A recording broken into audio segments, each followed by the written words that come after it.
우리가 지난주 한 주간 동안 우리의 신년 특세를 여러분이 이렇게 참석하느라고 참 많은 분들 여러 가지로 피곤하셨을 겁니다.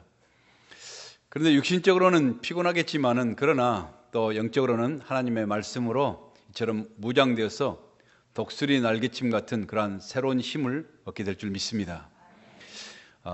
특별 새벽 기도는요, 한순간의 행사로 끝나는 것이 아니라 여러분 분위기가 식으면 모든 것이 다시 사라지는 물거품 같은 것이 아니라 여러분이 작정 기도를 마치면은 그때부터 하나님이 일하시기 시작합니다.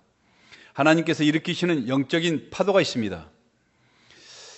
크신 일을 이루실 하나님을 여러분이 믿음으로 기대하시면서 계속 기도하시길 바랍니다. 하나님을 신뢰할 수 있는 여러분 되시길 바랍니다.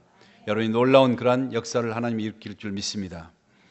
하나님은 우리가 전심으로 자기를 찾고 찾는 자를 만나주시고요, 사모하는 영혼을 만족케 하시는 좋으신 우리의 아버지십니다. 오늘 그 하나님을 우리가 계속 가슴에 품고 우리가 기도하며 믿음으로 전념해 나가는 그런 귀한 한 해가 되길 간절히 소원합니다. 오늘 본문을 통해서 눈을 들어 주를 바라보라 하는 그런 제목으로 하나님 말씀을 함께 같이 나누길 원합니다. 어느 마을에 한 부자가 있었는데요, 온 동네 사람들이 다 그 부자에게 이처럼 비유를 마치며 굽신거리는데 가난한 선비 한 사람만은 그 부자에게 결코 고개도 숙이지 않고 그리고 굽신거리지 않는 것입니다.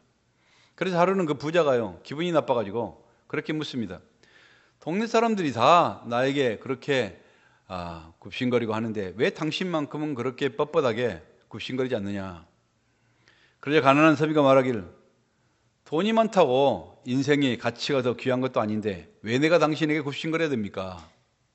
그러자 그 부자는요, 가난한 선비를 떠보게 해서 내가 내 재산의 반을 주면은 나에게 굽신거리겠느냐.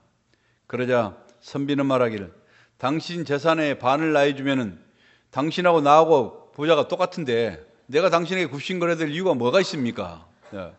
그러자 선비가 또 기가 막혀가지고 또 더 제안을 합니다. 그러면 내 재산 전부를 다 주면은 내가 굽신거리겠냐.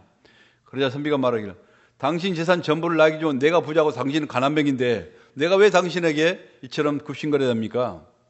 그러자 부자는 비록 그가 가난하지만은 그러나 결코 비굴하지 않고 당당했던 그의 기계에 눌려서 한마디도 못하고 돌아섰다는 것입니다. 그 선비는요, 훗날 조선 팔도를 다스리던 영의정이 되어서 훌륭하게 나라를 세워갔던 공헌자가 됐다는 것입니다. 그렇습니다.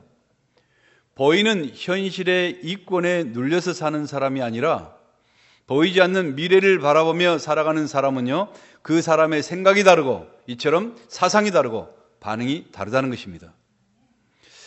2025년 우리가 한 해를 시작해 가면서 여러분이 무슨 생각을 하고 또 무엇을 바라보고 나아가는가에 따라서 여러분의 인생의 방향이 달라지고 미래가 달라질 줄 믿습니다. 아름다운 꿈을 그리면서 우리가 기도로 시작하는 사람은요, 하나님께서 하나님의 계획에 아름다운 인생을 만들어 가시는 것입니다. 부정적인 생각으로 한 해를 시작하는 사람은요, 많은 부정적인 삶의 열매를 맺고야 말 것입니다. 비록 현재의 삶이 때로는 잘 풀리지 않는다 할지라도, 때로는 어렵다 할지라도 우리의 목자 되신 주님을 바라보면서 긍정적이고 창조적이고 미래적인 그런 꿈을 그리면서 한 해를 시작해가는 이런 성도들이 되시길 간절히 소원합니다. 오늘 본문은요, 아브라함과 롯 두 사람의 인생을 대조적으로 우리에게 그림처럼 보여주고 있습니다.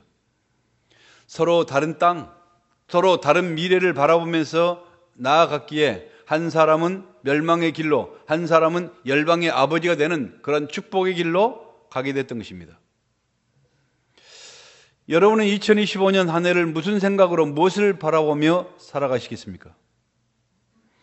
아브라함과 이 아브라함의 아버지는 데라인데 이름이요, 이 데라인데요, 데라와 그의 조상들, 그 조상들은요, 다른 신을 섬기며 우상 숭배를 일삼았던 더 일상적이었던 이런 환경 속에서 그들이 살아왔습니다. 다시 말해 우상 숭배자들이었습니다. 그런데 그 가운데서 아브라함은요, 75세 때 하나님께서 그를 선택하시고 그를 부르셨습니다.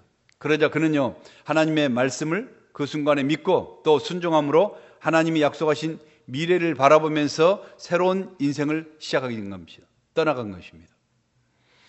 지금까지 살았던 고향 땅에서 자기가 가졌던 보장받았던 모든 안전함과 기득권과 평안함, 이런 모든 것들을 다 내려놓고 우상의 땅, 우상이 만연했던 자기의 가족과 친척, 아비집을 떠나서 이처럼 하나님의 약속을 붙들고 미래의 꿈을 바라보면서 하나님이 지시할 땅으로, 지시한 적도 없어요. 아직 지시할 땅으로 정처 없이 광야길을 떠나갔던 것입니다. 그 길은요, 우리 인간적인 생각으로는 미래가 보장되지 않는 길이에요. 광야길에 무슨 위험을 닥칠지 아무도 모르는 길입니다. 이방 땅에서 무슨 일을 당할지 모르는 정말 불안하고 정말 두려운 길이었습니다. 그러나 그가 약속의 그 하나님을 바라보고 그 하나님을 신뢰하고 순종하면서 믿음으로 약속의 땅을 향해서 떠나갔을 때 하나님이 약속하신 대로 복의 근원이 되었고요. 그의 이름이 창대케 되었고, 그리고 모든 민족이 그로 말미암아 복을 누리게 되는 바로 축복의 사람, 믿음의 조상이 되었던 것입니다. 여러분, 그렇게 되기까지 아브라함이 그 인생의 여정이 평탄했겠습니까? 하나님이 약속을 하시지만은, 그러나 그 가는 길이 그렇게 아무 만사가 형통하고 아무 문제가 없는 그런 인생이었습니까? 아니요, 그렇게 쉬운 길은 결코 아니었습니다. 여러분, 우리가 그런 아름다운 보장된 길을 가려면은 우리 예수님께서도 너희들가 좁은 길로 가라, 좁은 문으로 들어가라 자꾸 말씀하십니다.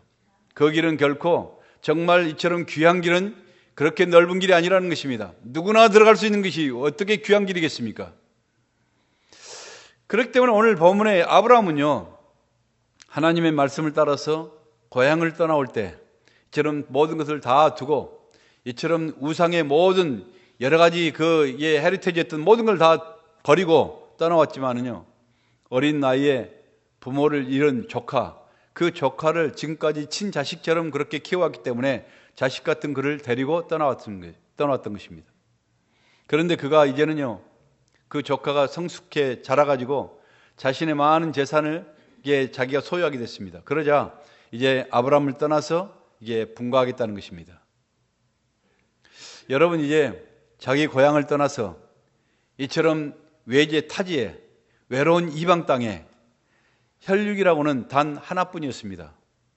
의지하고 서로 이렇게 할 수 있는 그 사람은 단 하나뿐이었어요.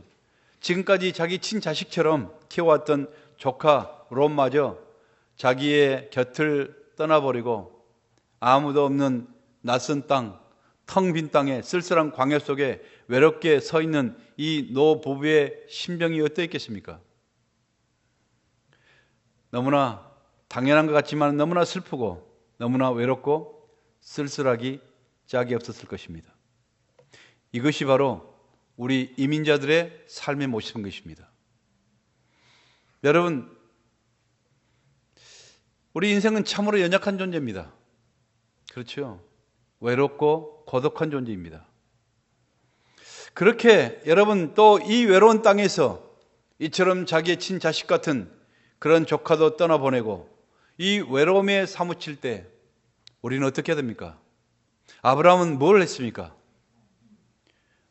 오늘 4절에 보니까요, 오늘 나오지만 4절은 그가 여호와의 이름을 불렀더라. 그리고 오늘 제가 읽었던 본문의 18절 말씀에 뭐라고 그랬습니까? 18절 마지막에 여호와를 위하여 제단을 쌓았더라. 가장 힘들고 외로움에 사무치고 고독에 사무칠 때 아브라함은 뭘 했는가? 여호와의 이름을 불렀고 그리고 여호와를 위하여 제단을 쌓았더라. 그렇게 성경은 말씀하고 있습니다. 다시 말해서요, 그는 하나님을 찾았고 가장 힘들 때 하나님을 바라봤다는 말씀입니다. 사람은 외로울 때 주로 뭘 봅니까? 자꾸 세상을 봅니다. 주위를 돌아보는 것입니다. 세상 재미에 빠져가는 것입니다. 그러나 성공할 사람, 축복받을 사람은요, 믿음의 사람은요, 힘들 때, 외로울 때 위로자 되시는 하나님을 찾고 하나님을 바라보면서 주님께 더욱더 가까이 나가며 예배의 제단을 쌓은 것입니다.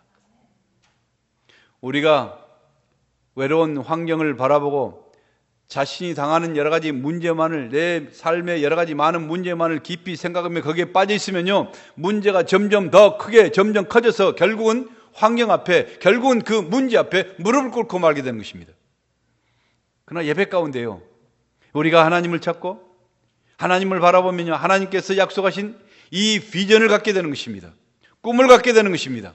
여러분 마음에 소원이 생기고요, 희망이 생기고 영적인 눈이 열리게 되는 것입니다.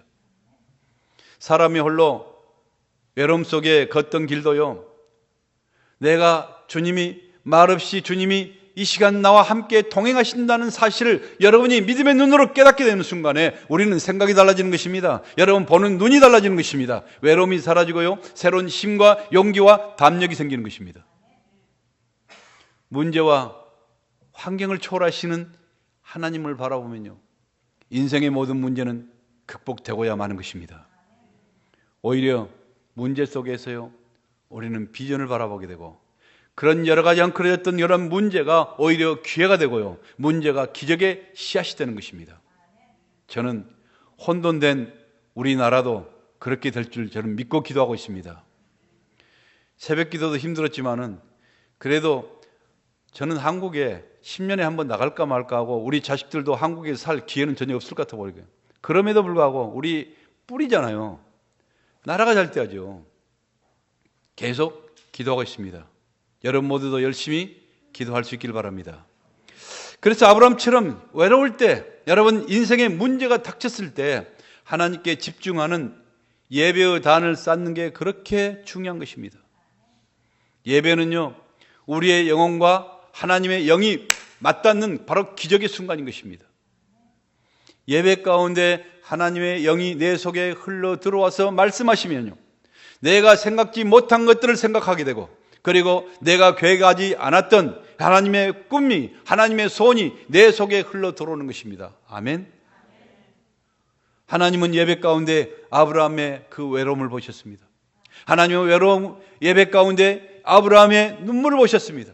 예배 가운데 그리고 그를 찾아오셔서 말씀하시잖아요. 아브라함아, 두려워하지 말라. 눈을 들어서 너 있는 곳에서 동서남북 사방을 바라보라. 이 땅을 내가 너와 내 자손에게 주리라. 내 자손을 티끌처럼 번성케 하리라. 지금 아브라함은요, 자식 하나도 없는 상태예요. 그럼에도 불구하고 하나님께서는 내 자손이 티끌처럼, 하늘의 별처럼 그렇게 만드시겠다고 말씀하십니다. 이 땅을 단지 메마른 광야로 보는 세상 사람들의 눈으로 보지 말고 믿음의 눈을 들어서 젖과 꿀이 흐르는 이런 놀라운 약속의 땅을 향해서 바라보라는 것입니다. 사랑하던 내 조카 롯이 떠났다고 그렇게 외로워하지 말고 낙심하지 말고 믿음의 눈을 열어서 내 몸에서 태어날 티끌처럼 무수한 미래의 그 자손들을 보라는 것입니다. 아브라함은 바로 그때부터 믿음의 눈이 활짝 열려진 것입니다. 믿음의 세계를 보기 시작한 바로 축복의 사람이 되었던 것입니다. 죽은 자를 다시 살리시며 없는 것을 있는 것처럼 불러내시는 이 창조의 하나님을 그는 그의 외롭던 가슴에 품게 되자 여러분 어때요? 미래에 대한 진정한 꿈과 환상을 보게 되는 것입니다. 그렇습니다. 여러분, 이 시간 아브라함의 외로움을 보셨던 주님께서 저와 여러분의 외로움도 보고 계신 줄 믿습니다. 아브라함의 눈물을 보시고 찾아오셨던 우리 주님께서 여러분의 눈물을 보시고 찾아오셔서 동일하게 말씀하고 계십니다. 두려워하지 말라. 놀라지 말라. 내가 너를 굳세게 하리라. 내가 너를 도와주리라. 내가 너의 하나님이 아니냐. 내가 나의 오른손으로 너를 붙들어 줄 것이니라. 아멘. 인생의 가장 위대한 축복은요, 눈이 열리는 거예요. 비전이 열리는 것입니다. 영적인 시야가 열리는 것입니다. 사람이 본다고 다 보는 것이 아니에요. 어떤 사람은 정말 보는 것이 있고 어떤 사람은 육신의 눈으로만 보는 사람이 있습니다. 영적인 눈이 열리게 되면요, 사소한 일만 바라보던 사람들이 큰 일을 바라보게 되는 것입니다. 땅만 바라보고 살던 사람이요, 하늘을 바라보게 되는 것입니다. 가까운 것만 바라보면서 이것저것 뒤집어주면서 살던 사람이 먼 곳을 바라볼 수 있는 사람이 되는 것입니다. 마음이 커지고요, 생각이 커지고 꿈이 커지는 것입니다. 믿음은 바라보는 것입니다. 육신의 눈으로 보는 것, 그 육신의 시야를 넘어서 이처럼 믿음의 눈으로 바라보는 것입니다. 오늘 여러분의 눈이 열리기를 간절히 축원합니다. 하와는요, 이런 영적인 눈이 아니라 세속적인 탐욕의 눈으로 선악과를 바라보니까 어때요? 선악과가 하나님께서 이 선악과를 따먹으면은 you shall die. 너는 정령 죽을 것이니라. 왜요? 나는 하나님이고 너는 피조물이라는 사실을 기억하라는 것이었습니다. 병 주고 약 주고가 아니에요. 여러분 경계입니다. 하나님 사람에게 딱 법 하나만 줬습니다. 그런데도요, 여러분 이게 자기의 육심적인 세상적인 그 탐욕의 눈으로 이렇게 바라보니까요, 이게 다르게 보여요. 그게 선악과가 갑자기 먹음직스럽고 보암직스럽고 지혜롭게 할 만큼 자기에게 막 지혜를 줄 만큼 막 탐스럽게 보이는 것입니다. 결국 그 유혹에 넘어가서 하나님과 원수가 되어버렸습니다.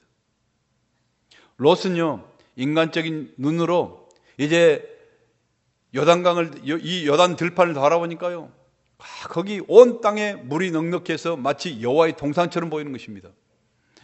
애굽 땅처럼 이게 정말 풍성하고 찬란한 문명을 꽃피울 수 있는 바로 이런 땅이구나. 그런 땅으로 탐나는 땅으로 보았습니다. 그래서 척박한 광야에 자기를 키워줬던 삼촌을 버려 둬버리고, 삼촌은 이에 광야에 사세요. 나는 이 땅을 차지하겠습니다. 욕심을 가지고 그 땅에 갔습니다. 그러나 그것은요, 하나님이 약속한 땅이 아니었기에 멸망받게 될 죄악의 땅이요, 바로 음란하고 폐역한 저주의 땅이었던 것입니다. 그러나 아브라함은요, 지금 어디 서 있습니까? 그렇게 풍요로운 곳 조카가 차지하고 이처럼 메마른 광야에서 덜렁 외롭게 서 있지만요, 믿음의 눈이 확 열리자 바로 척박한 땅이 젖과 꿀이 흐르는 가나안 복지로 변화될 것을 그는 보게 된 것입니다. 여러분도 이 시간 영광스러운 미래를 바라볼 수 있는 믿음의 눈이 열려지기를 간절히 축원합니다. 행복한 미래에 대한 환상을 가지십시오. 여러분, 하나님의 영광스러운 나라를 세워가겠다는 이런 꿈을 가지십시오. 아름다운 하나님의 교회를 세워간다는 아름다운 꿈을 품을 수 있길 바랍니다. 신앙은요, 현실만을 이처럼 판단하며 기회주의자로 살아가는 것이 아니에요. 지금 현재 나에게 유익이 때문에, 이 유익 때문에 쫓아가는 이런 모습이 아니라는 것입니다. 미래의 꿈과 환상을 품고 살아가는 개척자들입니다. 우리는 모두가 어차피 여기 캐나다에 떨어진 그 순간부터 여러분은 파이오니어들입니다. 개척자들입니다. 보이지 않는 것을 보이는 것처럼 마음에 품는 것입니다. 없는 것을 있는 것처럼 마음속에 그리는 것입니다. 하나님을 바라보며 환상을 품게 되면요, 하나님이 그 모든 것들을 현실로 이루어지기 시작하는 것입니다. 롯의 불행의 시작이 어디 있어요? 어디서부터 시작됐습니까?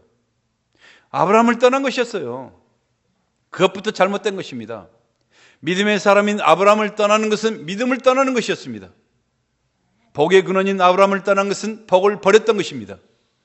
하나님의 사람인 아브라함을 떠났던 것은 하나님을 버린 것이었잖아요. 그래서 결국 그 땅이 망했잖아요.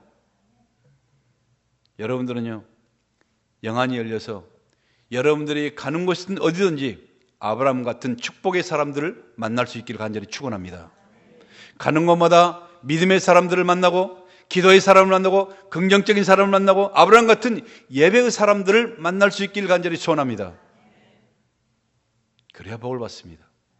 자꾸 비판하고 판단하고 부정적인 사람들 만난 것이 아니라 이처럼 정말 아브라함 같은 예배의 사람, 긍정적인 사람, 기도의 사람, 믿음의 사람을 만나야 살아갈 수 있습니다. 또 하나님께서는 이 땅을 바라보는데 어디서 바라보라고요? 14절에 보니까 너 있는 곳에서 동서남북을 바라보라. 눈을 들어 너 있는 곳에서 북쪽과 남쪽 그리고 동쪽과, 우리는 동서남북 하는데 여기는 거꾸로 말하죠. 왜냐하면 히브리 사람들은요, 글자를 쓸 때 우리는 오른손에서 왼쪽으로 쓰잖아요, 이렇게. 근데 히브리 사람들 글자는 왼쪽에부터 오른쪽으로 써요. 거꾸로 씁니다, 지금도. 그러니까 이게 우리하고 똑같아요. 우리는 동서남북, 그 사람 북쪽부터 시작하죠. 자, 너 있는 곳에서부터 동서남북을 바라보라는 것입니다. 여러분, 신앙은 뜬구름 잡는 것이 아니에요. 신앙은 자다가 봉창 뚫은 같은 그런 소리 하는 건 아니에요. 여러분의 하나님의 역사는요, 내가 있는 자리에서 성실하고 충성스러울 때부터 시작되는 것입니다. 헌신은 내가 있는 자리에서부터 시작되는 것입니다. 여러분, 변화는 나로부터 시작되는 것입니다. 누구를 탓하고 저 사람이 바꿔줘라 이런 것이 아니라 신앙은 나로부터 시작되는 것입니다. 삶이 힘들고 어렵다고 자꾸 현실을 도피하면요, 하나님이 결코 기뻐하지 않으세요. 그게 제대로 된 신앙입니까?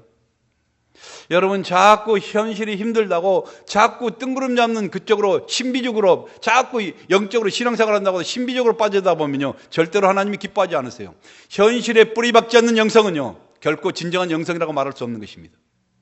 너 있는 자리에서, 여러분 학생은 책상에서 믿음으로 인생의 동서남북을 바라볼 때 꿈이 생기고 환상이 생기는 것입니다. 일하는 사람은요, 일터에서, 여러분의 삶의 현장에서 여러분 믿음으로 동서남북을 바라볼 때 길이 열려지는 것입니다. 사업가는 사업장에서 여러분이 열심히 사업하면서 그 사업장에서 믿음으로 동서남북을 바라볼 때 이처럼 인생이 열리고 세상이 열리고 하늘이 열리는 기적을 체험하게 되는 것입니다. 여러분 보세요. 오병이의 기적도요, 어느 날 하늘에서 갑자기 뚝 떨어졌습니까? 음식들이? 아니야. 그곳에 있었던 어린아이 하나가 자기의 먹을 도시락 한 개를 예수님께 갖다 헌신하고 바치는 것입니다. 그걸 통해서 그 도시락 한 개가 5,000명을 먹이고도 12광주가 남는 기적의 역사로 변했던 것입니다. 홍해가 갈라지는 기적도요, 여러분 하늘에서 뚝 그냥 바람이 불어서 어떻게 갑작스럽게 이렇게 된 것이 아니라 모세의 손에 쥐고 있었던 초라한 지팡이 하나를 가지고 그걸 통해서 하나님의 역사를 일으켰던 것입니다. 영국의 어느 마을에요, 부모를 일찍 잃은 윌리엄 버크라는 소년이 있었습니다. 그가 너무너무 가난해서요, 살기 힘들자 꿈을 안고 미국으로 이민을 갔습니다. 보스턴 거리에 신문 파는 신문대를 만들어 가지고요, 거기서 신문을 파는데, 그는 좀 남다르게 아침 일찍부터 와가지고 그 주위부터 깨끗하게 쫙 정리하는 것입니다.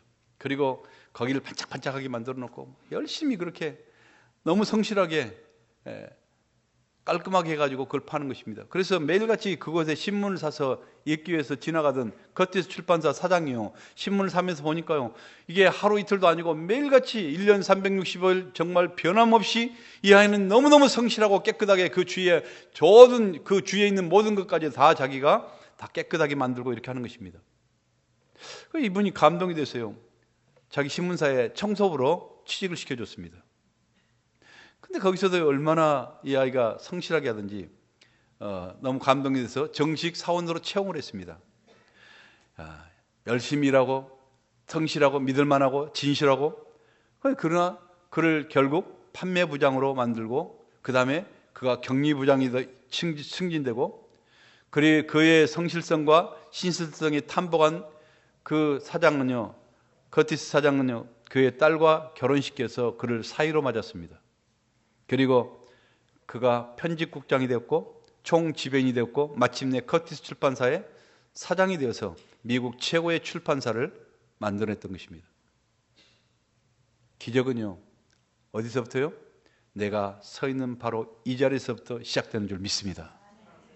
여러분의 삶의 현장에서 믿음으로 바라는 것들이 축복이 씨앗이 돼서 열매가 되기를 축원합니다.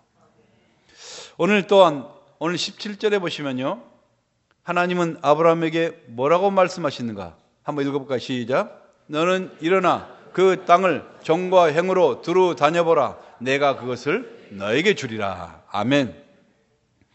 일어나서 그 땅을 종과 행으로 두루 걸어 다녀보라는 것입니다. 밟아라는 것입니다. 믿음으로 미래를 바라보는 사람은요, 어떤 사람이요? 담대하게 일어나야 되는 것입니다. 일어나라. 주저앉아 있는 사람은요, 안 된다는 것입니다. 일어나서 걸으라는 것입니다. 걸어봐라는 것입니다. 그 땅을 실제로 네가 체험해봐라는 것입니다. 여러분, 이렇게 믿음은 일어나는 것입니다. 때로는 세상이 우리를 주저앉혀 버립니다. 때로는 환경이 여러분을 넘어뜨리고 그리고 쓰러뜨리게 만듭니다. 그렇지만은 여러분, 우리가 언제 정말 믿음이 무엇입니까? 여러분, 하나님을 믿는다는 게 무엇입니까? 그 하나님을 의지하면서 우리는 오뚜기처럼 다시 일어나는 게 바로 그리스도인이요, 그리스도인의 모습이라는 것입니다. 내가 힘이 없어 약해 쓰러졌는데 어떻게 일어나요? 여러분, 내가 정말 힘이 없어 지쳐 쓰러졌는데 다시 힘을 내십시오, 일어나십시오 하는 말보다 더 기분 나쁜 게 없어요. 내가 지금 힘이 없어서 넘어졌는데, 그러나 여러분, 어떻게 우리가 일어나고 말합니까? 여러분, 그리스도는요, 우주보다 더 크고 무거우신 분 아닙니까? 그 크고 무거우신 추가 우리의 영혼 밑바닥에 딱 붙어 있으면요, 아무리 집어 던져도, 아무리 낙심되고 절망돼도, 우리는 흔들어도 우리는 빨딱빨딱 다시 일어날 수 있다는 것입니다. 네 힘으로 일어난 것이 아니라 네가 하나님의 그 은혜의 추가 우리 밑바닥에 붙기만 하면은 우리는 빨딱빨딱 일어나는 힘이 있게 된 것입니다. 여러분 가운데 삶의 고독과 실망 가운데 힘들어하는 성도가 있습니까? 마음이 지쳐서 의욕이 상실되고 낙담되는 그런 성도가 있습니까? 믿음의 눈을 열어서 동서남북을 바라보시고 하나님의 약속을 가슴에 품고 일어나십시오. 그리고 앞으로 나아가십시오. 전능하신 주님이 바로 여러분의 힘이 되시고 능력이시고 미래이시기 때문인 것입니다. 하나님이 이 시간 아브라함의 후손인 예수 그리스도를 믿고 아브라함의 후손이 된 바로 우리 헤브론의 모든 성도들에게도 동일하게 지금 말씀합니다. 뭐라고 말씀? 눈을 들어서 너 있는 곳에서 동서남북을 바라보라. 보이는 땅을 내가 너와 내 자손에게 주리라. 내가 내 자손으로 땅에 티끌 같게 하리니 사람이 땅에 티끌을 셀 수 있을진데 내 자손도 세리라. 이 아브라함의 축복이 바로 여러분의 자손들에게 성취되기를 간절히 축원합니다. 이처럼 하나님께서 정말 아브라함에게 비록 지금 현재는 자식 하나 없지만은 그러나 하나님께서 내가 하늘의 별처럼 땅의 모래처럼 내 자손들을 번창하는 그 놀라운 축복을 내가 받게 될 것이다. 아브라함은 그걸 믿었기 때문에 결국 그 모든 것들이 성취됐던 것입니다. 오늘 저와 여러분도 저를 통해서 우리 후손들을 통해서 이런 하나님의 놀라운 축복과 영광이 약속이 이루어지기를 간절히 축원합니다. 사랑하는 성도 여러분, 믿음의 눈을 열어서 동서남북을 바라보심으로 여러분도 축복의 통로가 될 수 있길 바랍니다. 하나님께 예배하는 영혼들이요, 이 땅의 티끌처럼 이 성전에 모여들어서 거룩한 예배가 회복이 되고 부흥의 물길이 타오르게 되고 그리고 예수에 대한 소문이 온 세상으로 퍼져나가는 능력의 재단, 기적의 재단이 되기를 간절히 소원하고 기도하고 있습니다. 우리 하나님은 반드시 그렇게 할 줄 믿습니다. 여러분을 통해서 그렇게 할 줄 믿습니다. 이처럼 그 꿈을 가지시고 그 환상을 가지시고 하나님 앞에 예배하면서 매일같이 무릎 꿇고 나갈 수 있는 우리 하나님의 귀한 성도들이 되시기를 예수님의 이름으로 간절히 축복합니다. 기도하겠습니다.